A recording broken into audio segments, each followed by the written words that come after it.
우리가 섬기는 하나님은 꿈꾸시는 하나님이십니다. 창세기 1장부터 요한계시록 22장까지 본다라고 한다면 하나님은 꿈을 꾸시고 그 꿈을 이루시는 그러한 하나님임을 말씀해주고 있습니다. 창세기 1장에도 하나님께서 꿈꾸시는 하나님이시다라고 하는 것을 명확하게 보여주고 있습니다. 이 땅이 혼돈하고 공허하고 흑암이 깊음 위에 있었지만은 하나님께서는 꿈을 꾸셨습니다. 혼돈 가운데서 아름다운 질서를 꿈꾸시고 공허 가운데서 충만을 꿈꾸시고 흑암 가운데서 빛을 꿈꾸셨습니다. 하나님께서 꿈을 꾸시고 말씀하실 때에 저녁이 되며 아침이 되더라. 아침이 되니 첫째 날이니라. 이러한 놀라운 역사가 일어났습니다. 그럴 때 하나님 보시기에 좋았더라의 그 탄성이 터져나오는 것을 보게 됩니다. 사순절을 보내는 이 주일 아침에 우리 예수님께서 십자가의 그 고난을 앞에 두고 주님께서는 십자가 고난을 넘어서서 부활을 꿈꾸셨습니다. 부활을 꿈꾸셨을 때 예수님께서는 부활의 아침을 맞이하셨습니다. 예수님께서 부활의 아침을 맞이하셨을 때에 온 인류의 구세주가 되셨습니다. 하나님 보시기에 좋았더라의 역사가 일어났습니다. 우리는 다 하나님의 형상대로 창조된 자입니다. 그러기에 우리 안에는 무엇이 있냐면 꿈꾸는 본능이 있습니다. 그러므로 사람이 사람답게 살아가기 위해서는 꿈을 꾸어야 되는 것입니다. 어린아이도 꿈을 꾸고 또한 젊은이도 꿈을 꾸어야 되지만 나이 든 사람도 꿈을 꾸어야 되는 것입니다. 은퇴를 한 사람도 꿈을 꾸어야 날마다 하나님이 열어주시는 복된 아침을 맞이할 수 있는 줄로 믿습니다. 이틀 전에 3.1절을 보내었습니다. 100여 년 전에 이 땅은 일제의 식민지 가운데 있었습니다. 절망의 땅이었고 고통의 땅이었습니다. 그렇지만 1919년은 3월 1일 날 믿음의 사람들을 중심으로 해서 만세운동이 일어났습니다. 독립운동이 일어났습니다. 독립의 꿈을 꾸었습니다. 도저히 그 일본의 그 군사력을 이길 수가 없었지만 독립의 꿈을 꾸게 되었을 때 하나님의 때가 되었을 때 이 땅에 독립의 아침이 왔다라고 하는 그 사실을 우리는 역사적으로 너무나도 잘 알고 있습니다. 꿈을 꾼다라고 하는 것은 얼마나 아름다운 일인지 모릅니다. 그러므로 오늘은 우리는 늘 꿈을 꾸어야 되는 것입니다. 특별히 우리는 분단된 조국 가운데서 살고 있습니다. 분단된 나라 가운데서 살고 있기에 우리는 통일을 꿈꿔야 되는 것입니다. 북한에는 핵을 개발하고 있고 우리를 위협하고 있는데 우리와는 도무지 대화의 상대가 되지 않고 폐쇄된 사회 가운데 있는데 어떻게 통일이 될 수가 있을 것인가? 그렇다 할지라도 우리는 주님을 바라보며 주님이 허락하시는 은혜 가운데 꿈을 꾸어야 될 줄로 믿습니다. 꿈을 꾸게 되었을 때 하나님의 때가 되면 통일의 아침을 맞이하게 될 수 있는 줄로 믿습니다. 이스라엘 백성들은 400년 동안 애굽 땅에서 노예 생활하였습니다. 그렇지만 그들이 꿈을 꾸게 되었을 때에 출애굽하는 꿈, 그리고 또한 하나님께서 예비해 놓으신 젖과 꿀이 흐른 땅에 들어가는 놀라운 꿈을 꾸게 되었을 때에 그들은 젖과 꿀이 흐른 땅에서 놀라운 승리의 아침을 맞이할 수가 있었던 것입니다. 오늘 우리가 전도한다라고 하는 것은 대단히 어렵습니다. 전도라고 하는 것은 무엇입니까? 한 영혼이 하나님 앞에 돌아오는 것을 꿈꾸는 것입니다. 한 영혼이 하나님 앞에 돌아와서 하나님을 나의 아버지라고 부르며 하나님의 아들, 하나님의 딸로 산다라고 하는 것은 하나님이 원하시는 가장 아름다운 꿈인 것입니다. 그러므로 우리는 어떠한 경우라 할지라도 우리는 하나님이 꿈꾸시는 그 꿈을 꾸어야 되는 것입니다. 하나님은 꿈꾸시는 하나님이십니다. 하나님께서는 혼자 꿈꾸기를 원하시는 하나님이 아니시고 나와 함께 하나님의 형상대로 지음받은 하나님의 사람들과 함께 꿈을 이루시기를 원하시는 그러한 하나님이십니다. 하나님이 꿈꾸시는 것을 나도 함께 꿈을 꾼다라고 한다면 우리는 하나님이 이루시는 새로운 미래, 하나님이 허락하시는 복된 미래를 맞이하게 될 줄로 믿습니다. 우리에게는 지나간 과거가 있습니다. 아픈 과거가 있고 눈물의 과거가 있고 후회스러운 과거가 있습니다. 그렇지만 그 과거를 돌이킬 수 있는 사람은 아무도 없습니다. 그렇지만 미래는 새롭게 해나갈 수가 있습니다. 우리가 하나님이 허락하시는 그 꿈을 꿀 때 새로운 미래를 펼쳐나갈 수가 있습니다. 우리 삶 앞에 새로운 미래가 주어지게 되었을 때 우리는 과거에 대해서도 새롭게 바라볼 수 있는 아름다운 변화를 경험할 수가 있습니다. 하나님이 주시는 놀라운 은혜를 경험하게 되었을 때 우리는 이렇게 생각하게 됩니다. 왜 나의 삶 가운데 지난날에 아픔이 있었을까? 왜 지난날에 나의 삶 가운데 고통이 있었을까? 왜 나의 지난 삶은 광야였을까? 하나님께서 나의 삶 가운데 아픔을 허락하시고 고통을 허락하시고 눈물을 허락하신 것은 오늘 나로 하여금 하나님 앞에 나와서 하나님을 예배하는 자로서 하나님 앞에서 겸손하게 무릎 꿇는 자로 나를 세워주기 위해서 하나님께서 오늘 이렇게 지난날에 나에게 아픔을 허락하셨고 나에게 고통을 허락하셨고 광야를 허락하셨구나, 그렇게 생각하게 되는 것입니다. 이렇듯 하나님께서 예비해 놓으신 새로운 미래를 맞이하는 자는 반드시 또한 과거를 새롭게 바라볼 수 있는 놀라운 안목의 변화도 허락되는 줄로 믿습니다. 하나님이 주시는 그 꿈으로 인하여서 하나님이 예비해 놓으신 새로운 미래를 맞이하고 나의 과거에 대해서도 새롭게 바라보게 되는 그 아름다운 은혜가 우리 모두에게 함께하게 되기를 주의 이름으로 축원합니다. 우리는 항상 하나님 앞에 물어야 됩니다. 하나님, 나에게 주시는 꿈이 무엇입니까? 그 꿈을 발견해야 되는 것입니다. 우리가 꿈을 꾸어야 우리는 날마다 새로운 아침, 복된 아침을 맞이할 수가 있는 것입니다. 아프니까 청춘이다, 이러한 책이 있습니다. 서울대학교의 김난도 교수가 쓴 책인데요, 그 안에는 이러한 글이 있습니다. 사람들은 저마다 다 빨리 성공하고 싶어 합니다. 그래서 사람들이 가장 많이 보는 것이 있는데 그것은 시계라고 하는 것입니다. 내가 얼마나 빨리 가고 있는지를 확인하고 싶어 하기 때문에 그렇습니다. 그렇지만은 시계보다 우리 삶에 더 필요한 것이 있는데 그것은 바로 나침반이다라고 하는 것입니다. 삶의 성공이라고 하는 것은 지금 당장 무엇을 이뤘다라고 하는 것이 중요한 것이 아니고 인생의 그 마지막 퍼즐을 어디에다가 맞추냐에 따라 정말로 그 인생의 성공에 판가름이 난다라고 하는 것입니다. 그 책에서 김난도 교수는 말하고 있지 않지만 하나님을 믿는 사람들에게 있어서 삶의 마지막 퍼즐을 맞추는 순간은 언제입니까? 그것은 바로 하나님 앞에 서는 순간인 것입니다. 하나님 앞에 서게 되었을 때 하나님께서 나를 향해서 너 많이 수고했다, 너 많이 애썼다, 정말로 힘든 가운데서도 믿음을 지키려고 했고 힘든 가운데서도 나를 위하여 충성하였고 교회를 위해서 충성한 그 모습에 내가 너를 인정한다. 그 마지막 순간이야말로 내 인생의 마지막 퍼즐을 맞추는 순간 아니겠습니까? 그 마지막 퍼즐을 맞추는 그 순간에 내가 하나님께로부터 인정받는다라고 한다면 그 인생이야말로 진실로 복된 인생, 성공의 인생 아니겠습니까? 그러한 점에 있어서 내가 누구보다도 얼마나 빨리 가느냐, 그러한 것이 중요한 것이 아니고 내 삶에서 시계보다 더 필요한 것이 나침판이다라고 하는 것입니다. 사람들은 저마다 다 빨리 가려고 합니다.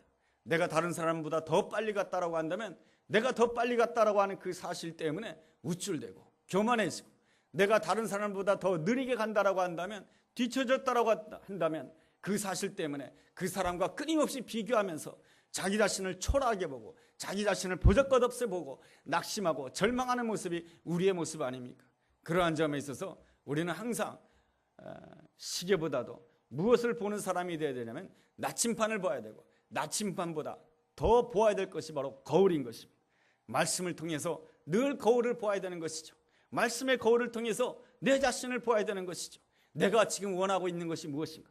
나는 지금 기대하고 있는 것이 있고 내가 원하는 것이 있는데 내가 원하는 것이 이 말씀의 거울에 비춰서 정말로 하나님이 원하시는 것이냐 이겁니다. 내가 지금 꿈꾸고 있는 것인데 정말로 말씀의 거울에 비춰서 하나님이 원하시는 꿈을 꾸고 있느냐 이것입니다. 그러한 점에 있어서 우리 삶에 있어서 시계가 가장 필요하다고 생각되지만 더 중요한 것은 나침판이 필요하고 더 중요한 것은 거울이 필요하다라고 하는 것입니다. 하나님께서는 우리가 꿈꾸기를 원하시는 하나님이십니다. 하나님께서는 자신의 꿈을 우리에게 나눠주기를 원하십니다. 내가 나의 꿈을 누구에게 나눠줄까? 누구와 함께 나의 꿈을 이루어갈까? 하나님께서는 오늘도 사람을 찾으시는 그러한 하나님이십니다. 오늘 본문에서 하나님께서 누구에게 찾아와 주고 계십니까? 다윗에게 찾아와 주고 계십니다. 여러분, 다윗은 그 당시에 하나님이 다윗에게 찾아왔을 때 다윗의 형편은 어떠했습니까? 목동이었던 것입니다. 이 목동 다윗, 어느 누구도 이 목동 다윗을 보면서 이 목동 다윗이 장차 이스라엘의 왕이 될 것이다라고 하는 생각을 아무도 하지 않았습니다. 어느 누구도 이 목동 다윗을 보면서 장차 이 목동 다윗을 통해서 이 땅에 예수 그리스도 메시아가 올 것이다라고 하는 것에 대해서 아무도 생각하지 아니하였습니다. 주변 사람들은 이 목동 다윗에 대해서 어떻게 생각하였습니까? 우선 가장 가까운 사람, 다윗의 아버지 이새를 본다라고 한다면 이새는 이 다윗을 볼 때에 한마디로 말해서 무시했습니다. 무시당한다라고 하는 것 참 어려운 것이죠. 존중받지 못한다라고 하는 것이죠. 이 다윗의 집에 사무엘 선지자가 찾아옵니다. 이스라엘 땅에서 가장 존경받는 자 사무엘 선지자가 찾아오는데 아버지 이새는 다윗을 부르지 않습니다. 다윗에게 그 중요한 순간에 심부름만 시킵니다. 그 중요한 순간에 양이나 치라고 합니다. 이 다윗을 부르지 않습니다. 그만큼 이 아버지 이새는 이 다윗을 무시하였습니다. 11절 말씀 보면 다른 아들에 대해서는 이름을 불렀지만 11절을 보면 다윗에 대해서는 뭐라고 표현이 되어 있냐면 막내라고 표현되어 있습니다. 그만큼 아버지 이새는 이 아들 다윗을 무시하였고 아버지 이새가 무시하니까 형제들도 다윗을 무시하였습니다. 모두가 다 다윗을 무시하였지만 하나님께서는 달리 보았습니다. 하나님께서는 어떻게 보셨는가? 오늘 보면 사무엘상 16장 12절 말씀 보면 이런 말씀이 있습니다. 이에 사람을 보내어 그를 데려오매 그의 빛이 붉고 눈이 빼어나고 얼굴이 아름답더라. 여호와께서 이르시되 이가 그니 일어나 기름을 부으라 하는지라. 그의 얼굴이 아름답다라고 기록되어 있습니다. 그의 얼굴이 아름답다라고 하는 것은 외모가 아름답다라고 하는 것이고 아름답다라고 하는 것이 아니고 7절 말씀을 보면은 외모를 보지 않고 중심을 보시는 하나님께서는 그의 중심이 아름답다라고 하는 것입니다. 중심이 아름다운 이 다윗에게 하나님께서는 꿈을 주셨습니다. 어떤 꿈을 주셨습니까? 기름을 부어 주셨습니다. 기름을 부음 사무엘 선지자로부터 기름 부음을 받는다라고 하는 것은 그냥 기름을 부음을 받는 것이 아니고 왕이 되는 그러한 왕의 꿈을 이어받는 것입니다.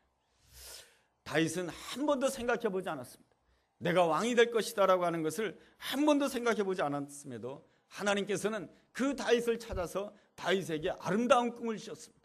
이스라엘의 왕이 되는 꿈, 이스라엘을 하나님의 나라로 세우는 그 아름다운 꿈을 허락해 주셨습니다. 하나님께서는 이 다윗에게 어떻게 이러한 놀라운 꿈을 허락해 주셨을까요? 그의 중심이 아름다웠기 때문에 그런 것입니다. 중심이 아름답다라고 하는 것이 무엇이겠습니까? 중심이 아름답다라고 하는 그 의미를 우리가 깨달음으로 인해서 우리 또한 중심이 아름다운 사람이 되기를 사모해야 될 줄로 믿습니다. 첫째로 중심이 아름답다라고 하는 것은 작은 일에 충실하다라고 하는 것입니다. 다윗은 자기에게 맡겨진 작은 일에 충성한 사람입니다. 시편 78편 70절 말씀 보면 하나님께서 다윗을 주목했을 때가 나옵니다. 언제 하나님께서 다윗을 주목했냐 하면은 다윗이 양을 칠 때에 하나님께서 다윗을 주목했다라고 하십니다. 양을 지킬 때에 하나님께서 그를 인도해 주셨다라고 말씀해 주고 있습니다. 다윗은 자기에게 맡겨진 그 양떼를 위해서 최선을 다했습니다. 뿐만 아니라 그 양떼들을 위해서 목숨을 걸었습니다. 생명을 걸었습니다. 사무엘상 17장 34절에 보면 이러한 말씀이 있습니다. 다윗이 사울에게 말하되 주의 종이 아버지의 양을 지킬 때에 사자나 곰이 와서 양떼에서 새끼를 물어가면 내가 따라가서 그것을 치고 그 입에서 새끼를 건져내었고 그것이 일어나 나를 해하고자 하면 내가 그 수염을 잡고 그것을 쳐 죽였나이다. 다윗은 양 한 마리를 지키기 위해서 최선을 다했습니다. 그 양은 자기의 양이 아닙니다. 아버지의 양이에요. 그 아버지의 양은 형님도 칠 수가 있고 둘째 형님도 칠 수가 있고 셋째 형님도 칠 수가 있는데 누가 쳤냐면은 막내 8번째 아들인 다윗이 쳤다라고 하는 것입니다. 왜 내가 이 일을 해야 되느냐? 그럴 수가 있었던 것입니다. 그리고 왜 다윗에게 그러한 일이 주어졌는가? 모든 형제들이 양치는 일을 하찮게 보았기 때문에 그런 것입니다. 아버지 다윗도 양치는 일을 하찮게 보았기 때문에 제일 막내인 다윗에게 맡겼던 것입니다. 그런데 이 다윗은 자기에게 그 맡겨진 다른 사람들이 하찮게 보는 그 양치는 일에 대해서 최선을 다했을 뿐만 아니라 그 양을 잃어버리지 않기 위해서 사자나 곰으로부터 지키기 위해서 생명을 걸었던 것입니다. 다른 모든 사람들은 내가 하는 일에 대해서 하찮게 보았지만 다윗은 지금 내가 하는 일을 하나님이 나에게 주신 일이라고 생각했습니다. 하나님이 나에게 주신 일에 대해서 최선을 다했고 그 일을 위해서 생명을 걸었던 것입니다. 이러한 모습이 하나님 보시기에 아름다운 모습이며 중심이 아름답다라고 하는 것입니다. 내가 오늘 무슨 일을 하고 있습니까? 다른 사람들은 내가 하는 일을 하찮게 보고 있지 않습니까? 다른 사람들이 내가 하는 일을 하찮게 본다 할지라도 내가 이 일은 하나님이 나에게 주신 일이기에 내가 이 일에 최선을 다하리라, 충성을 다하리라, 생명을 걸고 다하리라. 그럴 때 하나님께서는 내가 생각지 못했던 놀라운 은혜로 함께 이룰 줄로 믿습니다. 이 다윗은 자기에게 맡겨진 양떼에 최선을 다하다가 보니까 아주 양친일에 능숙한 사람이 되었습니다. 양친일에 능숙하다고 하는 것은 어떤 점에서 능숙하냐? 양을 잘 치는 것도 능숙하지만은 다른 사자나 곰이 이 양들을 공격하려고 했을 때 사자와 이 곰을 때려 눕히는 것도 능숙한 사람이 됐던 것입니다. 뭘로 때려 눕혔습니까? 물맷돌로 때려 눕혔어요. 그래서 이 다윗은 물맷돌 던진 일에 아주 능숙한 사람이었어요. 물맷돌 던진 일, 세상 사람들이 보기에 하찮게 보이는 일이지만은 하나님께서는 그 물맷돌 던진 일을 통하여서 골리앗을 쓰러뜨리게 하시고 이스라엘을 구원하게 하는 놀라운 역사를 행해 주셨습니다. 우리는 이러한 역사를 통해서 무엇을 할 수 있습니까? 하나님께서 내게 주신 일을 소중히 여길 때 하나님께서는 그것을 통해서 놀라운 은혜를 베풀어 주신다라고 하는 것입니다. 아프니까 청춘이다 라고 하는 그 책에 또한 이러한 글이 있습니다. 인생의 성공은 커다란 한 번의 성취로 이루어지지 않는다라고 하는 것입니다. 매일매일 그 작은 승부에 집중할 때에 성공이 온다라고 하는 것입니다. 사람들은 늘 이렇게 말합니다. 이것만 되면, 이때만 되기만 하면은 내 인생이 펴질 것이다. 그렇게 생각하는 것처럼 어리석은 생각이 없다라고 하는 것입니다. 또한 이러한 말을 했습니다. 늦게 피는 국화가 아름답다라고 말이죠. 늦게 피는 국화도 아름다운데 사람들은 다 이른 봄에 피어나는 매화가 되기를 원한다라고 하는 것입니다. 빨리 꽃 피우는 자가 되기를 원한다라고 하는 것이죠. 꽃이라고 하는 것은 어떻습니까? 봄에 피는 꽃도 있고 여름에 피는 꽃도 있고 가을에 피는 꽃도 있습니다. 개나리는 개나리가 필 때가 있고 그리고 또한 동백꽃은 동백꽃이 피어야 될 때가 있고 국화꽃은 국화꽃이 피어야 될 때가 있다라고 하는 것입니다. 하나님을 믿는 우리 모든 사람들이 다 다른 것이죠. 다 자기가 피어날 때가 있는 것입니다. 다윗의 경우에는 혹독한 광야 시절을 지난 다음에 꽃을 피우게 됩니다. 여러분, 아브라함은 언제 꽃을 피우게 됩니까? 75세에 하나님의 부름을 받아서 100세에 꽃을 피우는 그러한 사람이 됩니다. 우리가 언제 꽃을 피우느냐, 그것이 중요한 것이 아니고 하나님의 때에 꽃을 피우는 것이 중요한 것인 줄로 믿습니다.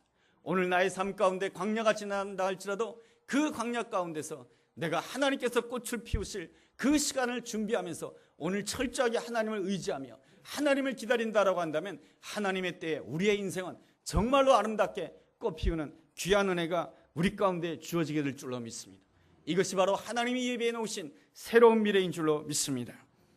다윗은 둘째로 하나님을 기다리는 법을 배웠습니다.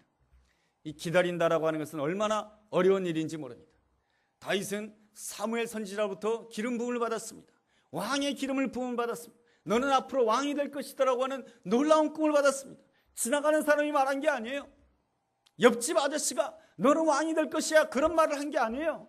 바로 그 이스라엘에서 가장 탁월한 하나님의 선지자, 하나님의 음성을 가장 정확하게 듣는 사무엘 선지자로부터 기름 부음을 받았어요. 너는 왕이 될 것이다 라고 말이죠.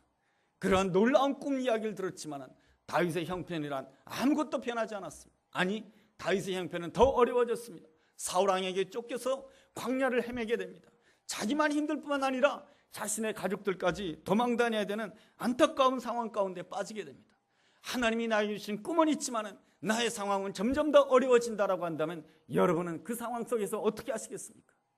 하나님을 원망하시겠습니까? 낙심하시겠습니까? 절망하시겠습니까? 다윗은 그 가운데서도 시편 37편의 말씀처럼 고백을 하게 됩니다. 나의 길을 오직 여호와께 맡기기를 원합니다. 여호와를 의지하기를 원합니다. 여호와께서 나의 꿈을 이루어줄 줄로 믿습니다. 이러한 고백으로 하나님 앞에 나가게 되었을 때 다윗은 끝까지 하나님을 기다릴 수 있는 자가 될 수가 있었던 것입니다. 다윗은 한때 이 광야의 생활을 빨리 끝낼 수가 있는 시기가 되었습니다. 사울왕을 죽일 수가 있는 기회가 되었던 것이죠. 사울왕을 죽이게 되면 내가 더 빨리 왕이 될 수 있다라고 하는 생각을 가질 수가 있었습니다. 그렇지만 다윗은 하나님을 기다렸습니다. 하나님의 주권을 더 생각했던 것입니다. 왕이 되는 그 자리를 얻기보다는 왕의 자리를 얻기보다는 이 다윗이 정말로 원했던 것이 뭔지 아십니까? 하나님 얻기를 사모했던 것입니다. 여러분, 하나님께 영광을 돌린다라고 하는 것이 무엇입니까? 내가 큰 사람이 되어서 하나님께 영광 돌린다라고 말하지만 그것은 자기 영광인 것이죠. 진정한 하나님의 영광이라고 하는 것은 무엇입니까? 너는 나를 얻기 위해서 얼마나 나에게 비중을 두었느냐 이겁니다. 얼마나 나는 하나님을 얻기 위해서 나의 삶 가운데 하나님께 얼마나 비중을 두었느냐 이겁니다. 내가 하나님을 얻기 위해서 내가 얼마나 하나님 앞에 엎드리는 비중을 두었고, 내가 하나님을 얻기 위해서 얼마나 하나님 말씀을 읽는 그러한 비중을 두었고, 내가 하나님을 얻기 위해서 내가 얼마나 하나님 앞에 순종했냐 이겁니다. 하나님께서는 끊임없이 나에게 물어보십니다. 나는 너를 얻기 위해서 나의 가장 사랑하는 독생자 예수 그리스도를 십자가에 못 박았는데 너는 나를 얻기 위해서 무엇을 하느냐라고 물으십니다. 우리는 그 질문에 대답을 해야 되는 것입니다.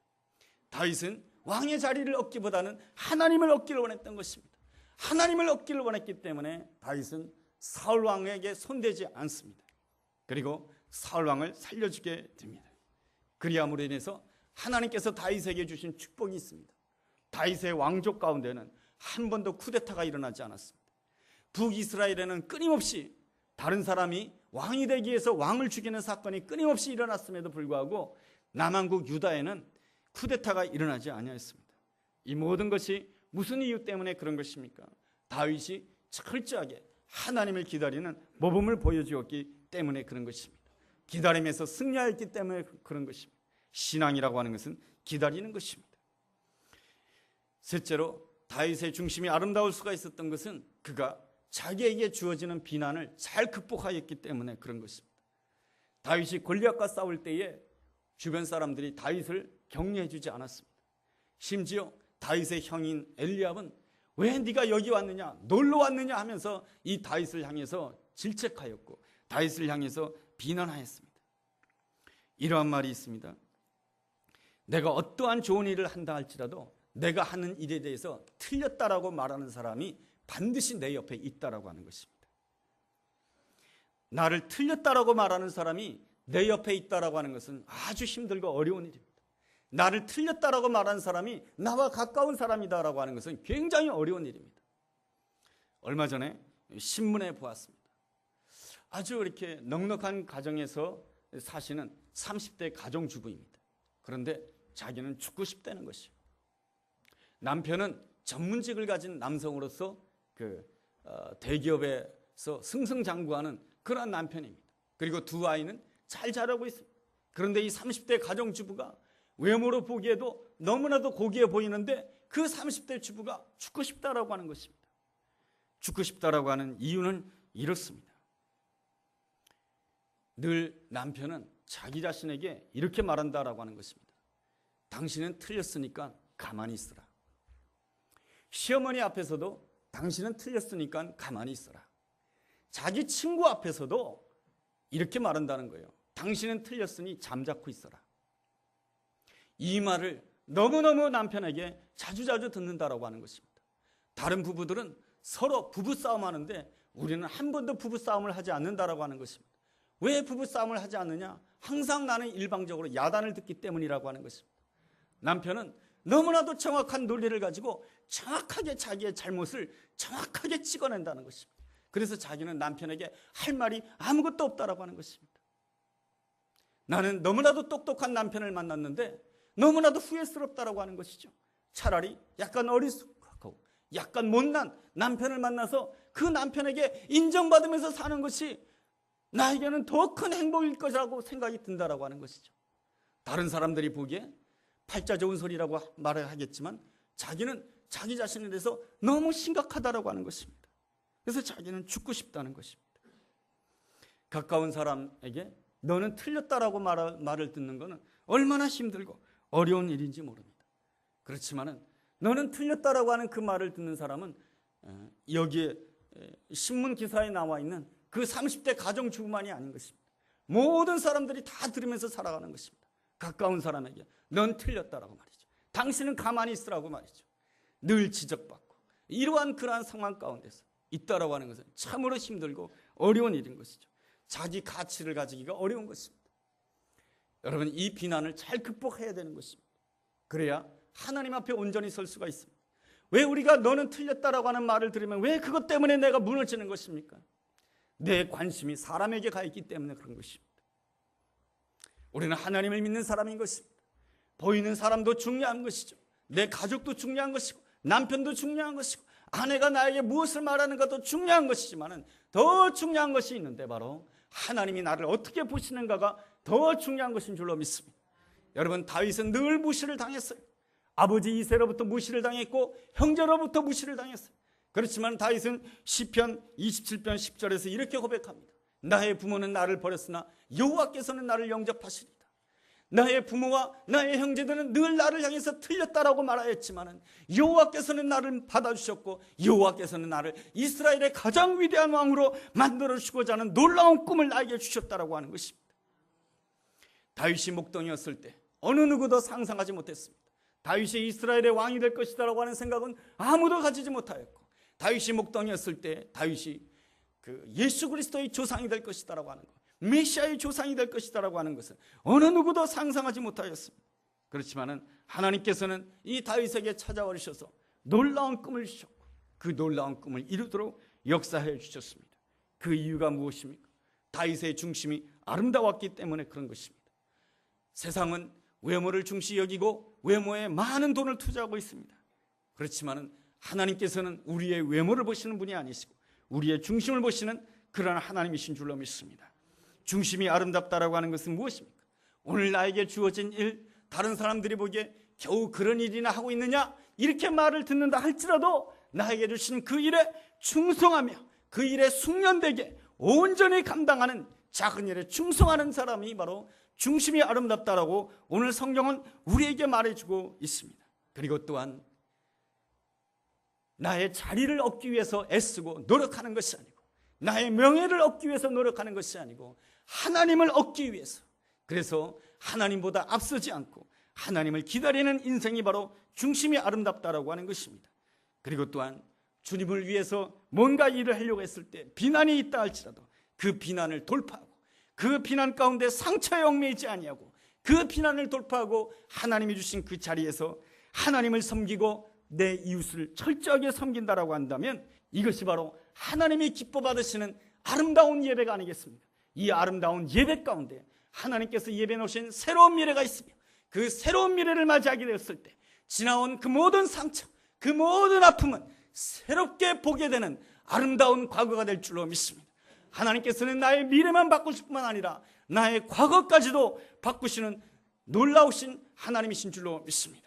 오늘도 하나님께서는 나와 함께 꿈꿀 자를 찾고 계십니다. 중심이 아름다운 자를 찾고 계십니다. 하나님, 나의 중심이 새로워지기를 원합니다. 그리함으로 해서 하나님이 예배해 놓으신 새로운 미래를 맞이하는 우리 모두가 되기를 주의 이름으로 축원합니다. 기도하겠습니다. 하나님 아버지, 우리에게 꿈을 주시고 그 꿈을 이루시길 원하시는 하나님을 찬양합니다. 오늘 나의 삶의 형편이 연약하다 할지라도 나에게 주어진 작은 일을 소중히 여기며 충성하게 하여 주시옵소서. 남들과 비교하지 않고 오늘 주어진 일에 충성하게 하여 주시옵소서. 힘든 시간을 보낸다 할지라도 하나님보다 앞서지 않게 도와주시고 하나님을 기다리게 하여 주옵시고, 혹 주변으로부터 너는 틀렸다라고 하는 이야기를 듣는다 할지라도 그 상처를 돌파하고 하나님이 주신 그 자리에서 충성을 다할 때에 하나님께서 예배해 놓으신 복된 미래를 맞이하는 거룩한 복된 하나님의 사람 될 수 있도록 주여 축복하여 주옵소서. 예수님의 이름으로 기도드렸습니다. 아멘.